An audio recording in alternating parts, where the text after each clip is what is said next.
ছাড়া 2000 সালে জন্ম নেওয়া ছেলে মেয়ের জীবন। সো হ্যালো গাইস, ইটস মিনুশিন and welcome back to my another new video. Guys, তোমরা অলরেডি জানো দেশের সিচুয়েশন এখন অনেক বেশি খারাপ। স্টুডেন্টরা কোটা নিয়ে আন্দোলন করছে, আর সেই আন্দোলনে যে কত স্টুডেন্ট মারা গিয়েছে তার তো হিসাব নেই। আর তোমরা যারা আমার মতো স্টুডেন্ট আছো, যারা সোশ্যাল মিডিয়ার মাধ্যমে নিউজগুলো জানতে পারছো, বারবার ফেসবুকে স্ক্রল করছো, তাদের অবস্থা তো আমি জানি ভয়াবহ। কারণ কালকে 7টা থেকেই আমাদের নেট কাজ করছে না। পরে আমি যাদের থেকে ওয়াইফাই সাপ্লাই নিয়ে থাকি সেই আঙ্কেলকে ফোন দিলাম। আঙ্কেল বলল আন্দোলনের সময় কেউ নেটওয়ার্কের পুরো সিস্টেমই আগুন দিয়ে জ্বালিয়ে দিয়েছে, যেটা শুনে আমি তো পুরাই অবাক। মানে এটাও যে হতে পারে, আমরা যে কোন দেশে বাস করি, সেটা কারা করছে সেটা তো আর আমরা জানি না। কিন্তু এখন আমাদের যে কি অবস্থা হবে, যারা আমার মতো 2000 সালের পরে জন্ম নিয়েছো, নেট আর টেলিভিশন ছাড়া কোনো কিছু চিন্তাই করতে পারি না। সারাদিন যে কিভাবে কাটবে আমি তো সেই টেনশনই আছি। কালকে সন্ধ্যায় তো আমার অবস্থা পুরাই খারাপ হয়ে গিয়েছিল, বাইরের নিউজ জানতে পারছি না। এবার আমি বুঝতে পেরেছি 1971 সালে মুক্তিযুদ্ধের সময় কেন সবাই রেডিও কানে দিয়ে বসে থাকতো। আমি তো পারলে সারাক্ষণই ফেসবুক স্ক্রল করছিলাম। খুবই খারাপ লাগছিল নিউজগুলো শুনে, সবাই যে কিভাবে আন্দোলন করছে। এখন আমার যদি ফ্যামিলি দিত আমি অবশ্যই করতাম। তো গাই সকালবেলা উঠে ভেবেছিলাম যে নেট চলে আসবে, কিন্তু কি বলবো, নেট আসলো না তো আসলোই না। তো কদিন পরে কলেজে উঠবো, এতদিন আমরা ছুটিতে ছিলাম, একটা ভ্যাকেশনই কাটিয়েছে বলতে পারো। এই সময় তো সারাক্ষণই পারলে নেট আমাদের সাথেই ছিল, নেটে আমরা স্ক্রোল করেছি। আমি তো যেহেতু কন্টেন্ট ক্রিয়েটার, আমার ভিডিও ক্রিয়েট করতে হয়, আমার দিনগুলো খুব ভালোই কেটেছে। কিন্তু এখন সারাদিন নেট ছাড়া, এরপর টেলিভিশন ছাড়া আমাদের যে কি হবে। আমরা যারা 2000 সালের পরে জন্ম নিয়েছি, নেট ছাড়া তো চিন্তাই করতে পারি না। আল্লাহ জানে কয়দিন এই নেট ছাড়া থাকা লাগবে। Guys, life is so unpredictable, কখন যে কি হয়ে যায় বলাই যায় না। অন্যান্য কান্ট্রিতে এমন সিচুয়েশন হলে কুইকলি যেভাবেই হোক সব ঠিক হয়ে যায়, কিন্তু এটা তো বাংলাদেশ, খুবই এক্সেপশনাল একটা কান্ট্রি। ইন্টারনেট ছাড়া মনে হচ্ছে আমি নর্থ কোরিয়াতে আছি। তো গাইস, আজকে সারাদিন কি করি ভাবলাম তোমাদের সাথে শেয়ার করব, তাহলে আমার সময়টা ভালো কাটবে। এবং তোমাদের অবস্থা কি সেটা কমেন্টস করে অবশ্যই জানাবা। চলো দেখি বাইরের কি অবস্থা। আজকের ওয়েদারটা মোটামুটি ভালোই আছে দেখলাম। তো গাইস, অনেকদিন পর আকাশ দেখতে দেখতে চা খেলাম। আর দেখতেই পারছো আমার পিছিয়ে অনেকেই এখানে গল্প করছে। তাদেরকেও কখনো দেখা যায়নি, কারণ তারা বেশিরভাগই বাসার মধ্যেই থাকে। দেখি চালের উপরে উঠে গল্প করছে। আসলে ইন্টারনেট না থাকলে যে আমাদের জীবন কি হতো।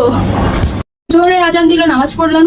এখন কি করব কিছু খুঁজে পাচ্ছি না, তাই ভাবলাম ড্রয়িং করা যাক। অনেকদিন ড্রয়িং করি না। কোয়ারেন্টাইনে এত বেশি ড্রয়িং করেছি, আমার ড্রয়িং এর হাত অনেক বেশি ভালো হয়ে গিয়েছিল। এখন তো প্র্যাকটিসই নাই, অনেক বছর হয়ে গিয়েছে। তো দেখি ড্রয়িং করি। আর বাবা যখন এসেছিল ক্রেয়ন কিনেছিলাম, কিন্তু ইউজ করা হয়নি। তো তোমাদেরকে গাইস দেখাই।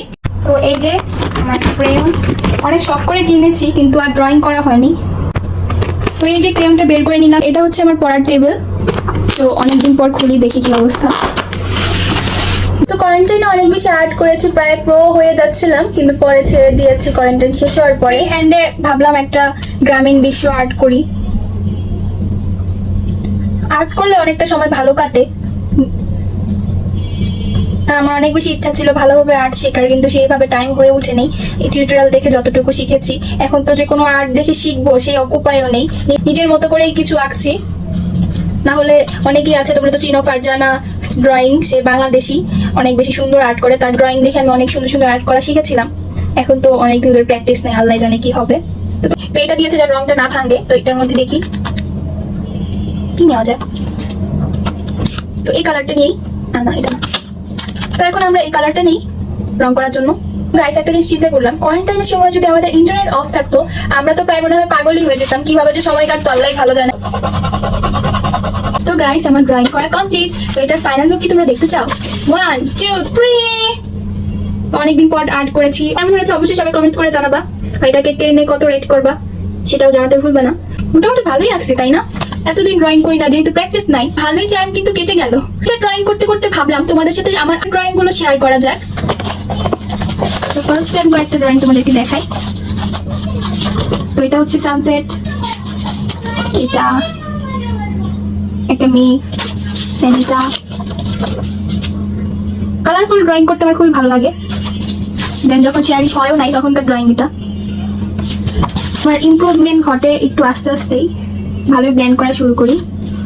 তো এটা কি এঁকেছি যারা জানো তো তারা জানো। তো এটা হচ্ছে BT21 ক্যারেক্টার, আমার অনেক ফেভারিট। এটার মধ্যে আমার সবচেয়ে বেশি ফেভারিট হলো এই দুইটা। তো গাইস, এখন তোমাদের সাথে শেয়ার করবো আমার কিছু স্কেচ। এটা হচ্ছে একটা হিজাবি মেয়ে। এটা কে তোমরা কি বলতে পারো কিনা? সস্তা সালমান খান। তো আমার ছোটবেলা থেকে সালমান খান অনেক বেশি ফেভারিট। এখনের মুভির তুলনায় আমার আগের মুভিগুলো বেশি ভালো লাগতো। আমাদের সবার ফেভারিট। কারণ একটা কৃষক আর্ট করেছি বই দেখে। তারপরে কিং অ্যান্ড কুইন। আমার তো কোনো কিং নেই, বাট ড্র করতে ভালোই লাগে। আমার আম্মু যখন প্রেগনেন্ট ছিল তখন আমি আর্ট করেছিলাম। একটা ছেলেকে আর্ট করেছি, পিচ্চি বাবু। এটা একটা আর্ট করেছি। দেন এরকম একটা মেয়েকে আর্ট করেছি। দৃশ্য এটা হচ্ছে আমরা দুই বোন, আম্মু ধরে আছে। সিন্ড্রেলা আরো কিছু হতে পারে ড্রয়িং আছে, তো আমার সামনে যেগুলো ছিল সবগুলো দেখিয়ে দিয়েছি। তো গাইস তোমাদেরকে একটা মজার ঘটনা বলি। আমি ফার্স্টে ভেবেছিলাম যে আমি শুধু একটা ড্রয়িং আর ক্রাফট চ্যানেল খুলবো, কিন্তু সেই ড্রয়িং ক্রাফট চ্যানেল থেকে আস্তে আস্তে যে কবে ব্লগার হয়ে গেলাম, কন্টেন্ট ক্রিয়েট করা শুরু করে ফেলেছি, বুঝতেই পারলাম না। আমাদের সাপোর্টে কিন্তু এগুলো সম্ভব হয়েছে। নিয়ে নিলাম রোজ ওয়াটার, এটা কিন্তু টোনার হিসেবে কাজ করে। আর এই রোজ ওয়াটারটা কিন্তু বাসায় তৈরি করা হয়েছে। এই উপরের সিলটা দেখে ভাবতে পারছো যে বাসায় কিভাবে, কিন্তু এবার বাসায় নিজে রোজ ওয়াটার বানিয়ে এটার মধ্যে স্টোর করেছি। তোমরা যদি জানতে চাও এটা আমি কিভাবে বানিয়েছি অবশ্যই কমেন্টস করবা, তাহলে তোমাদের জন্য একটা আলাদা করে ভিডিও বানাবো রোজ ওয়াটার কিভাবে বাসায় বানাতে পারো সেটা নিয়ে। কিন্তু এখন 18 বছর হয়নি, তো আমি কেমিক্যাল প্রোডাক্টগুলো কম ইউজ করার চেষ্টা করি, আর স্কিন কেয়ারের জন্য বিশেষ করে। তো ফ্যান চেয়ার নিয়েছি, ফেসটা এখন ড্রাই হচ্ছে, তো এখন কিছু খেতে ইচ্ছে করছে, কিন্তু কি খাবো বুঝতে পারছি না। তো সামনে দেখলাম নুটেল্লা আছে, তো নিয়ে আসলাম।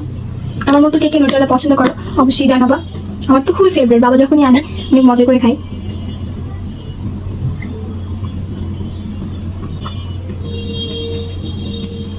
খাবা সরি গাইস, তোমাদেরকে দিয়ে খাইতে পারবো না।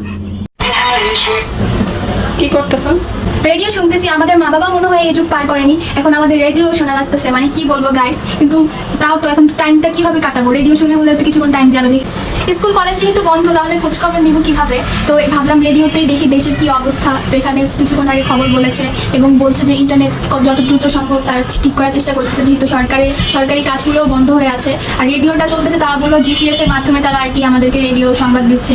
মানে কি একটা সিচুয়েশনে পড়েছি যে এই যুগে এসে রেডিও শোনা লাগতেছে।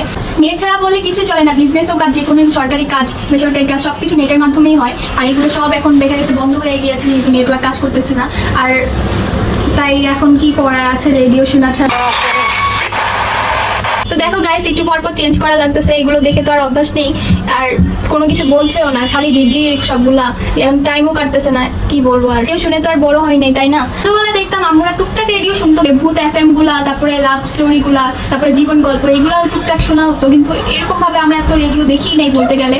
টেলিভিশনও ছিল, এখন তো টেলিভিশনও সেরকম চালাতে পারছি না। আর ওয়াইফাই আসার পর থেকে তো টিভিতেও আমরা ওয়াইফাই কানেক্ট করে দেখি, ডিশ লাইনও নাই, সবকিছু অফ হয়ে গেছে একটা ওয়াইফাই বন্ধ হওয়ার কারণে। এরপর আমরা বাবার সাথে কথা বলতে পারছি না। হ্যাঁ আচ্ছা ঠিক আছে, আমিও বের হবো না বাসা থেকে।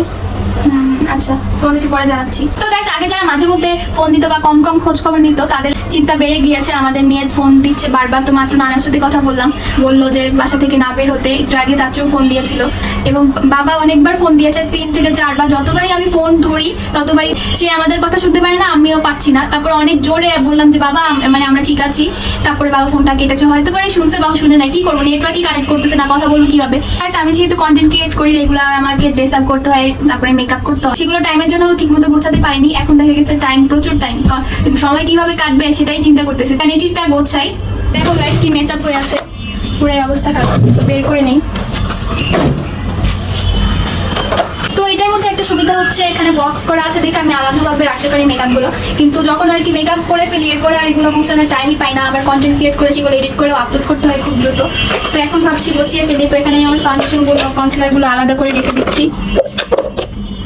ইচ্ছা আছে আমি মেকআপ আরো বেশি কালেক্ট করবো, যেহেতু এখন আমার আলাদা ভ্যানিটি হয়েছে।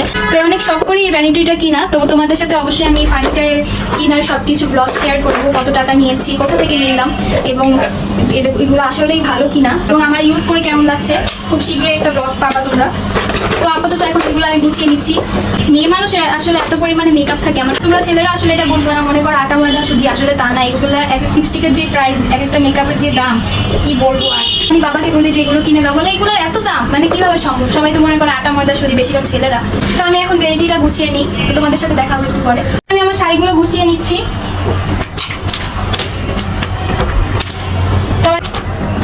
তো এই যে নিলাম, এইগুলো হচ্ছে আমার ব্লাউজ, এখানে পেটিকোট, সবগুলো আর কি আলাদা করে রেখেছি। এখন তো যেহেতু আমাদের 4 পাটের আলমিরা আছে এবং আমার ওই রুমেও আরেকটা 2 পাটের আলমিরা আছে, তো দেখা গেছে আমি আমার কাপড় চোপড়গুলো খুব সুন্দর করে রাখতে পারি।